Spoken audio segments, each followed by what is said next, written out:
আজকে শিয়ালদার আপনি স্টেশন আমাদের দেখছেন, এখানে শিয়ালদা ডিভিশনের যিনি ডিআরএম স্যার আছে তার কাছে আমরা একটা ডেপুটেশন দিলাম। তাকে আমরা বললাম, তাকে আমরা জানালাম যে আমাদের ভারতীয় রেল বিভিন্ন সময় বিভিন্নভাবে যাত্রী পরিষেবা দিয়ে আসছে। ভারতীয় রেল সামাজিক অনুষ্ঠানেও সাথে সাথে বিভিন্ন ধর্মীয় অনুষ্ঠানেও এক্সট্রা ট্রেন দিয়ে যাত্রীদেরকে পরিষেবা দিচ্ছে। আমাদের এখন আইপিএল শুরু হয়েছে, কলকাতার খেলা ইডেন গার্ডেন্সে খেলা থাকলে এক্সট্রা ট্রেন দিচ্ছে। বিভিন্ন ধর্মীয় উৎসব, সামাজিক উৎসব, প্রজাতন্ত্র দিবস, স্বাধীনতা দিবস, বিভিন্ন উৎসবে এক্সট্রা ট্রেন দিচ্ছে। মুসলিম সম্প্রদায়ের মানুষজনের সর্ববৃহৎ উৎসব হচ্ছে ঈদ।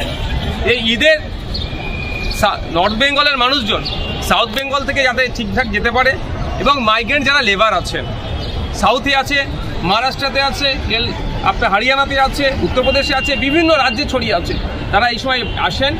এই সময় এসে বাড়িতে মানে ওয়েস্ট বেঙ্গলে আসে এবং বাড়িতে তারা যায়। ম্যাক্সিমাম তারা নর্থ বেঙ্গলের মালদা, মুর্শিদাবাদ, দিনাজপুরে। তাদের যে ট্রেনগুলো নিয়মিত যে ট্রেনগুলো চলে ওভারলোড হয়ে যায়, ফলে সাধারণ যাত্রীদের অসুবিধা হয়ে যায়। প্রতিনিয়ত যারা যাতায়াত করেন তাদের যেমন অসুবিধা হয়, সাথে সাথে যারা মাইগ্রেন্ট লেবার তাদেরও যাওয়াতে অনেক অসুবিধা হয়, এবং ফিরে যাওয়াতেও তাদের অনেক অসুবিধা হয়। ঈদের 1 সপ্তাহ 10 দিনের পর থেকে তারা কন্টিনিউ আবার তাদের গন্তব্যস্থলে অর্থাৎ কাজের জায়গায় ফিরতে চায়। এবং হেভি অংশের ছাত্রছাত্রী কলকাতাতে তারা আছে। এই ছাত্রছাত্রীর মধ্যে ভিন্ন সম্প্রদায়ের আছে, ভিন্ন বর্ণের আছে, কারণ সরকারি যখন ছুটি পড়বে তারা আবার এই 2-3 দিন বাড়িতে তারা কাটিয়ে আসতে চাইবে। ফলে ছাত্রছাত্রীরও যেতে গেলে তাদের অনেকটা অসুবিধার সম্মুখীন হয়।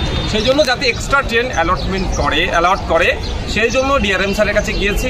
তিনি কথাগুলো গুরুত্ব সহকারে শুনেছেন এবং তিনি আশ্বস্ত করেছেন এই বিষয়টা নিয়ে তিনি তার যে বলার জায়গা সেখানে রাখবেন। এবং এই দাবিটা শুধু নওশাদ সিদ্দিকী বা আইএসএফের একার নয়, এটা কিন্তু অনেক স্বেচ্ছাসেবী সংগঠন, বিভিন্ন সংগঠনের মাধ্যমে এই দাবিটা বারবার উত্থাপন হয়েছে। আজকে আমি এসেছি, আমি দাবিটা রেখেছি, রিকোয়েস্ট করে রেখেছি, ডেপুটেশন দিয়েছি।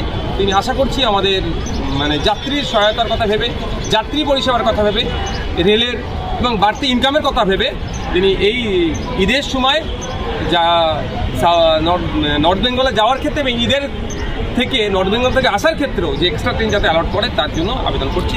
আমরা এর আগেও দেখেছি দুর্গাপুজোর সময়, তারপরে গঙ্গাসাগর মেলায়, কিছুদিন আগে আইপিএল খেলা হলো, সেখানেও কিন্তু অতিরিক্ত ট্রেনের ব্যবস্থা করা হয়েছিল।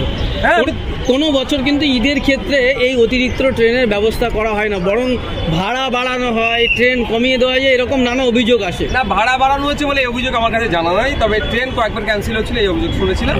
এবার টেকনিক্যাল কিছু ব্যাপার থাকে, এবং ইতিপূর্বে এই ধরনের অফিসিয়ালি কেউ ডিআরএম স্যারকে গিয়ে জানিয়েছেন কি বলতে পারবো না, সেই জন্য অফিসিয়ালি গিয়ে জানালাম।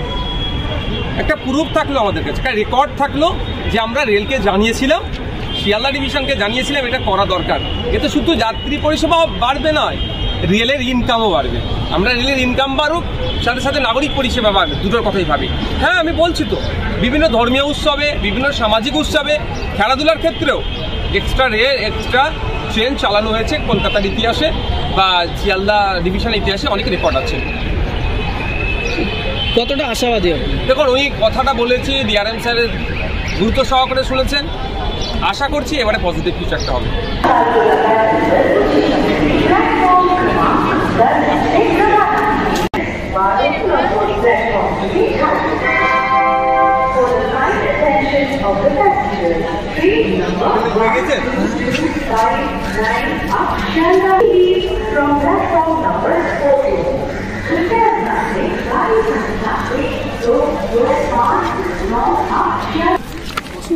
DRM office.